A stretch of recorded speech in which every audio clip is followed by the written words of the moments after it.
जो 20 और 21 का जो राष्ट्रीय सर्वधर्म सम्मेलन है, ये दुनिया के इतिहास में पहला ऐसा सम्मेलन है जो इस्लाम के जिहाद के खिलाफ दुनिया में, अभी तो ये राष्ट्रीय है, पूरे देश से धर्मगुरुओं को बुलाया जा रहा है। सारे धर्मों के, ईसाइयों के धर्मगुरुओं को, यहूदियों के धर्मगुरुओं को, पारसियों के धर्मगुरुओं को, जैनों के धर्मगुरुओं को, बौद्धों के धर्मगुरुओं को, सिखों के धर्मगुरुओं को। देखिए, अभी ये पहला स्टेप है। हम इसी साल में 2021 के अंदर ही दिल्ली में वर्ल्ड रिलीजियस पार्लियामेंट का आयोजन करेंगे, विश्व धर्म संसद, और हम उसका निमंत्रण दुनिया के सारे धर्मगुरुओं को देंगे। तो ये अभी एक बीज हम लगा रहे हैं, हमें नहीं पता ये कल क्या होगा, लेकिन जिहाद से लड़ना बहुत जरूरी है। ये सारी दुनिया को हम बताकर रहेंगे। जो भी कीमत देनी होगी हम वो कीमत चुकाएंगे, जो भी कीमत देनी होगी वो कीमत चुकाएंगे, लेकिन हम जिहाद से लड़कर रहेंगे, जिहाद को पूरी धरती से मिटाकर रहेंगे। लव जिहाद तब तक था ये जब तक हिंदुओं की जनसंख्या मुसलमानों की जनसंख्या पे भारी थी। आज कोई लव जिहाद नहीं है, आज कोई लव जिहाद, आज तो वो जबरदस्ती छीन रहे हैं। आज सीधा जिहाद है। ये जिहाद जिसने हमारी रानी पद्मिनी को 16,000 महिलाओं के साथ जलने पर मजबूर किया, वो जिहाद है। लव जिहाद जैसी कोई भी टर्म नहीं है। ये तो हिंदूवादियों ने बनाई थी, उन हिंदूवादियों ने जिन्हें कुछ करना नहीं था। ये जिहाद अगेंस्ट वीमेन है। मोहम्मद से शुरू हुआ ये, मोहम्मद से। मोहम्मद जो था पहला वो व्यक्ति था जिसने एक व्यक्ति के पास नौकरी की, उसकी हत्या की, बाद में उसकी विधवा से शादी की, और ये इतना बड़ा एम्पायर बनाया जो आज पूरी दुनिया का सिरदर्द है। तो हमें इस्लाम के बेसिक को समझना पड़ेगा। ना लव जिहाद कहने की जरूरत है, ना लैंड जिहाद कहने की जरूरत है, ना कोई और जिहाद कहने की जरूरत है। केवल एक वर्ड, जिहाद। जिहाद को समझिए। जिहाद का अर्थ है किसी भी तरह से काफिर, मतलब नॉन मुस्लिम की हत्या, उसकी औरत को छीनना, उसकी संपत्ति को छीनना। ये बिल्कुल स्ट्रेट है, ये कंफ्यूज होने की कहीं जरूरत नहीं है। और आप लव जिहाद को नहीं मिटा सकते, आपको जिहाद को मिटाना पड़ेगा, जिहाद को। और जिहाद को भी आप एक जगह से नहीं मिटा सकते कि आपने दिल्ली से मिटा दिया, या आपने यूपी से मिटा दिया, या आपने मध्य प्रदेश से मिटा दिया। जिहाद को आपको पूरी दुनिया से मिटाना पड़ेगा। यह बिल्कुल उसी तरह से है जैसे मानव के शरीर में कैंसर होता है। आप कैंसर का इलाज करके अगर एक सेल भी छोड़ देंगे तो वो सेल दोबारा से पहले से अधिक ताकतवर कैंसर बन जाएगी और बहुत तेजी से फैलेगा। तो आपको कैंसर को रिमूव करना पड़ेगा, और कैंसर को रिमूव करते हुए हो सकता है कि हमें शरीर के कुछ हिस्से काटने पड़े। ये एक ऑपरेशन होगा जो होना बहुत जरूरी है। आज ये पूरी दुनिया का सबसे बड़ा खतरा है। आप जो भी सवाल पूछ रहे हैं, हमारे चौधरी साहब पूछ रहे थे, हमारे बहुत पुराने साथी हैं, मित्र हैं, ये सवाल बहुत गौण है। आज दिल्ली में जो हो रहा है, इसके पीछे इस्लामिक जिहाद है। भारत में जो भी असंतुष्ट है, जो भी असंतुष्ट है, उसके पीछे इस्लाम के जिहादी अपने साधन लगाते हैं। जैसे सनातन का अभिन्न अंग है खालसा। मेरे साथ मेरे भाई बैठे हुए हैं, सरदार रवि रंजन सिंह जी। दिल्ली में शायद ही कोई हो जो इन्हें ना जानता हो, बल्कि पूरे भारत में, अब तो पूरी दुनिया उन्हें जान गई है। मैं और सरदार रवि रंजन सिंह जी भाई हैं। खालसा सनातन का अभिन्न हिस्सा है, लेकिन जिहादियों के पैसे के कारण हमारा जरा सा मतभेद हुआ और उन्होंने आज खालसाओं को यहां का सबसे बड़ा खलनायक सिद्ध कर दिया। इसके पीछे बहुत बड़ी प्लानिंग है। आज किसानों को, जाटों को हम हिंदुओं से लड़वाने की साजिश चल रही है, और ये फेलियर है गवर्नमेंट का। ये फेलियर, जैसे अभी हमारे कर्नल साहब बता रहे थे, ये हमारे इंटेलिजेंस का फेलियर है, ये सिस्टम का फेलियर है।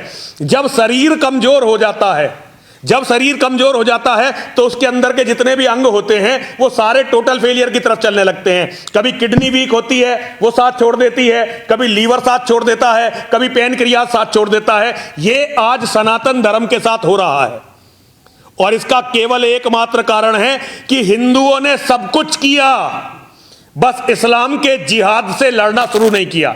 ये सबका साथ सबका विकास का जो नारा है, इसका अर्थ है जिहादियों का विकास केवल, क्योंकि कभी भी धर्म और अधर्म साथ नहीं रह सकते। अगर धर्म और अधर्म साथ रह सकते तो कभी भी भगवान श्री कृष्ण को कुरुक्षेत्र के मैदान में खड़े होकर अर्जुन से यह नहीं कहना पड़ता कि चाहे पिता में भीष्म हैं, चाहे आचार्य द्रोण हैं, चाहे महावीर कर्ण हैं, चाहे आचार्य कृप हैं, चाहे अश्वत्थामा हैं, कोई भी है, आज तुझे इन सब का वध करके अपने धर्म, अपने पक्ष, अपने भाइयों को विजय की तरफ ले जाना। आज खतरा केवल ये नहीं है कि हम समाप्त हो जाएंगे, आज ओम प्रकाश जी खतरा यह है कि दुनिया में जो भी कुछ अच्छा है वो सब समाप्त हो जाएगा यदि भारत इस्लामिक हुआ।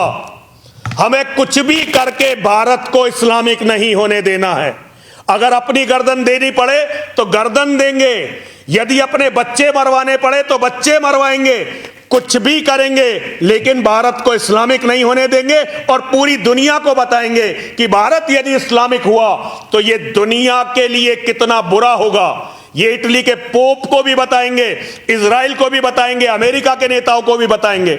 आज पूरी दुनिया के 200 करोड़ मुसलमान भारत में आतंकवादियों को, जिहादियों को, और भारत में जैसे अब ये आंदोलन चल रहे हैं, इनको फंडिंग करते हैं। जो समस्या आपने लव जिहाद की बताई, उसके पीछे भी आर्थिक कारण बहुत बड़ा है। कायर हिंदू के घर में 2 बच्चे, एक लड़का एक लड़की, लड़की को भगा लो, बहका लो और लड़के को कत्ल कर दो। काफिर गलीच ने जो कुछ कमाया अपने आप उनका हो जाएगा, और इसके बाद उस लड़की की भी हत्या होती है। इसमें कहीं लव नहीं है, केवल जिहाद ही जिहाद है। तो इस जिहाद को समझना पड़ेगा, खत्म करना पड़ेगा, और पूरी दुनिया को या तो हमारे साथ आना पड़ेगा। आज ये बीज है, कर्नल टीपीएस त्यागी जी जिस लक्ष्य के लिए खड़े हुए हैं, ये एक छोटा सा बीज है, लेकिन बीज छोटा होता है, बरगद बहुत विशाल होता है।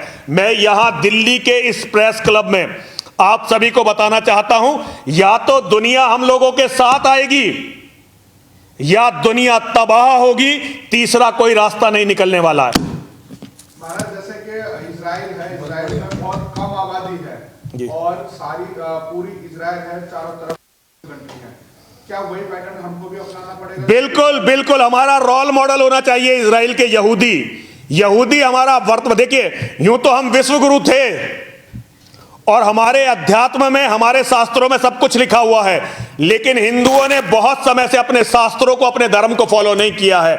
आज जो रोल मॉडल है वो इजराइल है, और इजराइल के बाद दूसरा रोल मॉडल जो है वो म्यांमार है। हमें इन लोगों को फॉलो करना पड़ेगा, इनसे सीखना पड़ेगा। यदि हमने नहीं सीखा तो केवल और केवल सर्वनाश है, इसके सिवा कुछ भी नहीं है। चौधरी साहब, कुछ नहीं बचने वाला, ना लाल किला बचने वाला है, क्योंकि जब ये लाल किला बच गए थे ना, तब ऐसी तोपें नहीं थी जैसी अब जिहादियों के पास है।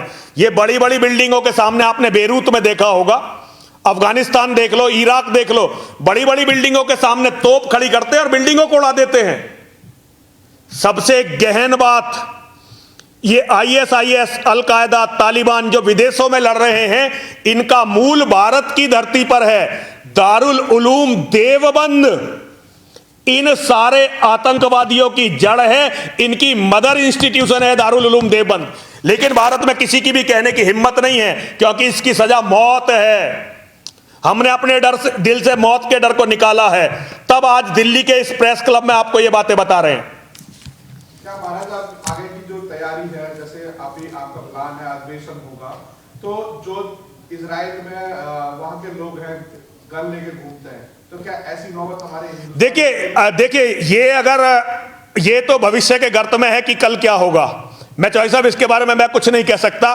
कर्नल साहब ने अपनी योजनाएं बताई हैं, बहुत अच्छी योजनाएं हैं, लेकिन मैं इसके बारे में कुछ नहीं कह सकता। मैं केवल इतना कह सकता हूं कि दुनिया को यदि बचना है तो हमारे साथ आना होगा, और नहीं आएगी तो ये दुनिया समाप्त होगी। आप, मेरी उम्र तो ज्यादा नहीं है, लेकिन चौधरी साहब, मैं मां और महादेव से प्रार्थना करता हूं कि आप शताधिक आयु को प्राप्त करें, और आप देखेंगे कि पागल से घूमने वाले आदमी ने जो बात कही थी वो एक एक बात सच निकली।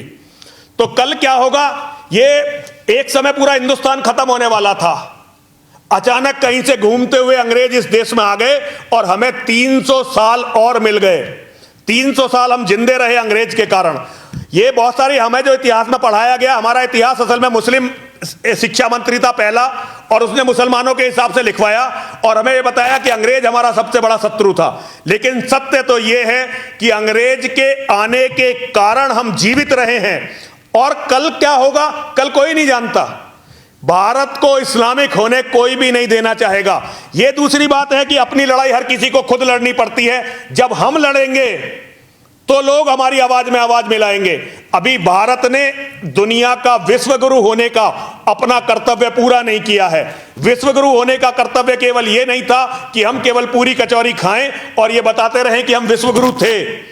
विश्व गुरु होने का कर्तव्य यह है कि हम सत्य और निष्ठा के लिए यदि जरूरत पड़े तो अपने प्राण भी दे दें। ये एक विश्व गुरु होने के नाते हमारा दायित्व है, हम इसे पूरा करेंगे। आपकी तरफ से युवाओं को लेके जिहाद से लड़ने की क्या तैयारी है?